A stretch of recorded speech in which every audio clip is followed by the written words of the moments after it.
жил яригдж байгаа бол ингээ ороод ирж байгаа бас хилцээд энэ хувийн хэрэгцэн бол нийгмийн суурь асуудлуудаа бас нэг зөв ойлголттой явах хэрэгтэй. Тэгээ бид энэ нэр томьёог ч гэсэн сонгож хэрэглэхдээ буруу явсаар хагаад энд хэцүү болчиход байгаа.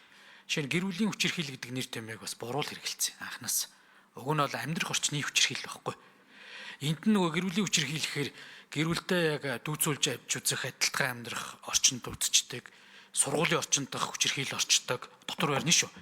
За дээрээс нь сэтгцэн эрүүл мэндийн төв дээр байгаа хүчирхийлэл хүртэл ордог байхгүй гэр бүлийн хүчирхийлэлд. Тэгэхээр энэ анханасаа ингээд бас нэр томьёо энтрийг бас зөвдгөх энэ шинжлэх ухааны үндстэйгээр нэр томьёогоо бас бодож хэрэглэх асуудал байсан. Тэгээ ерөн зүгээр яг нэгэнд гэр бүлийн үйл ярьж байгаа учраас энэ толботой нэр томьёонуудыг ч гэсэн цаашдаа нэг судлан шинжлэх. Уг нь бол одоо амьдрах орчны хүчирхийлгээд явбал илүү яг бодиттой бөгөөд цаатлын үр дагаврууд ч гэсэн их зэгцтэй харагдтал байсан юм шиг байна. За би яг энэ яг хуультай тухайлан санал бол дааж мөрдөх журмын зохицуулт дээр энэ ургийн овгийг нэг шинжилэх ажлыг иргэдэд нэг боломжийг олгочооч. Ядаж энэ борж байгаа овгийг авж байгаа хүмүүс чи бичлэлт нь янз янзаар байгаа байхгүй. Боржгон дээр ч биш. Ерөн зүгээр яг би одоо өөрийнхөө л одоо ойр төрний хүмүүсийг харахаар нэг үсгээр үсгээр бичээд дуудлагаараа бичсэн ингээд зөрдөг яг хамаатан садны мөн биш нь мэдэгддэггүй ийм зүйлүүд байгаамаа. Энийг нэг удаадаа өөрсдөө иргэний үнэлэхээс солиулах явцдаа одоо иргэд өөрсдөө сонголтоороо баталгаажуулаад нэг удаа ургийн овоос ойлгох асуудлыг яг энэ дээр хийж өгөө. Зарим оронд бол ингээд утасны аппликейшн хийцэн байт. Нордик орнууд төр. Ялангуяа зэрэгцээд ч юм уу сууж байгаа хоёр хүн тэр аппликейшнээр хоёр утсаа ингээд тулгахад та хоёр тэдгээр үеийн хамаатнууд байж болзошгүй гэж гарч ирдэг байхгүй. Тэгэхээр ерөн зүгээр яг энэ жишээ нь Финлянд байгаа. Финляндын загварыг бас нэг аваад үзэж судалчих хэрэгтэй. Хүн ам багтай. Энэ хүн ам зүүн бодлого буюу энэ цус ойртолтоос ингээд урьдчилан сэргийлэх бодлогоо бас ийм аппликейшн буюу технологи ашиглаж хийцэн байхгүй. Тэгэхээр ийм зүйлүүдийг бол байна. Тэр ДНК-гийн шинжилгээнд тэр бол өнөө маргааштай бас хэцүү. Тийм учраас бидэд энэ ургийн овгийг бас нэг зэгцлэх асуудлыг энэ гэр бүлөөр хилцэж байгаадаа шийдъя. За хамтын амьдрал буюу тэр 21-р зүйл дээр байна л та. Гэр бүлийн харилцаатай дүүцүүлж үзэх нэг асуудал ороод ирж байгаа. Энэ гэрэлтэй адилхан харилцаа. Тэгээ 5 жил хугацаа тавьчихад байгаа хгүй. Гэрэлт гэдэг чинь 1 хоногийн дараа ч адилах гэж үзэж болно. Зарим 5 жил дотор чинь баг 3 4 хөгж төрүүлж болно шүү дээ.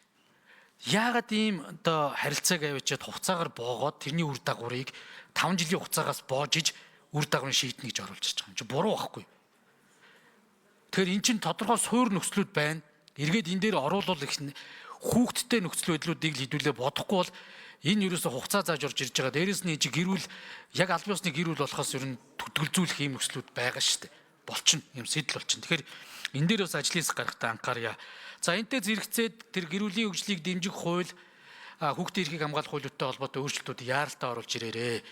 Энд орж байгаа бүх зохицуулт чинь дандаа үр дагавар нь төр талаасаа болоо орон нутаг талаасаа эсвэл одоо тодорхой хэмжээний механизм шаардсан, санхүүжил шаардсан ийм зүйлүүд байна шүү.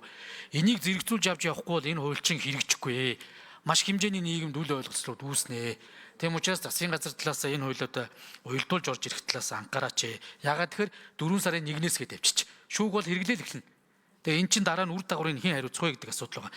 За нэг хамгийн юм байгаа. Эрх зүйн чадамжгүй юу бүтэн үнцийн хүүхдүүдийн асрамж халамжинд байхдаа тэдгээр хүүхдүүдийн төрөнгийн эрх маш ихээр зөрчигдөж байгаа.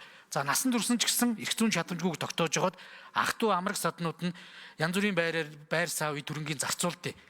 Тэгээ нэг хүмүүс чинь бас яг ингээд яв ихээр бас юм ойлгоод идэг байхгүй. Тэгэхээр энэ дээр хууль зүйн тусалцааг үн төлбөргүй өгдөг яг ийм төрөнгийн эрхтэй маргаан гарвал төр өөрөө бас оролцох энэ нөхцөл байдлуудыг энэ дээр илүү хийж өгөх ёстой. Энэ маш олон жишээнүүдийг би мэднэ. Би хууль зүйн дотоод хэргийн яамд ажиллаж байхдаа энэ чиглэлийг маш олон хүмүүстэй уулзж ирсэн байт юм аа. Тэгээд энэ гэр бүлийн хуулийг ямар ч гэсэн дэмжиж явъя.